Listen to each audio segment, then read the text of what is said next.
د خیبر پښتونخوا د خوراک وزیر کلندر خان لودي ویلي دي چې حکومت داسې منصوبه بندي جوړه کړې چې پکې به د ټولو قبایلي ضلعو ترقي او فلاح په منصفانه توګه وشي. دا خبره د صوبې د خوراک وزیر د کورمې دورې پر مهال په پړه چنار کې د 9 پورس د ځای خلکو او مشرانو غونډې ته په خپل وینا کې وکړه. کلندر خان لودي وایي چې نور سہولتونو سره د صحت او تعلیم په شبو کې د زمشو ضلعو ته پاملرنه کیږي او زیاتوي چې هلته ځوانانو ته روزګار او نور مواقع ورکول د دوی په ترجیحاتو کې دي. د صوبې وزیر دا هم وایي چې د قبایلو دود دستور او ضرورتونه په نظر کې نیولو سره به هلته تبدیلی راوستلی شي.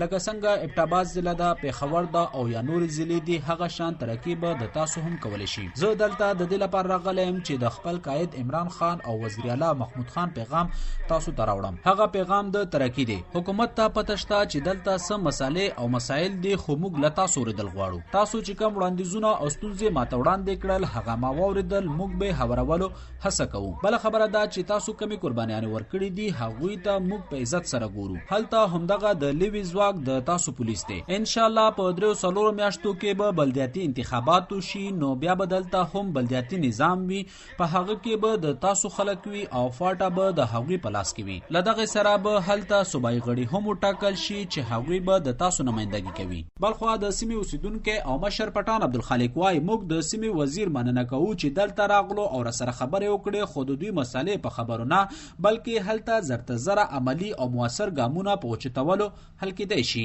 دو دورو سره یا دو دلته راتاک سره ایمو هیڅ مطلب ده سہولات نه موندو ترڅو پرې چې دو دي چې د عملی شکل ورکړي نه کولونه ننګ پرتی دي کورونه ننګ پرتی دي جنګلات ختم کړل شو. نو دا ټول غټي مسالې بجلی نشته د مو په علاقې کې خلک خپل سره رابطه نشي کولای.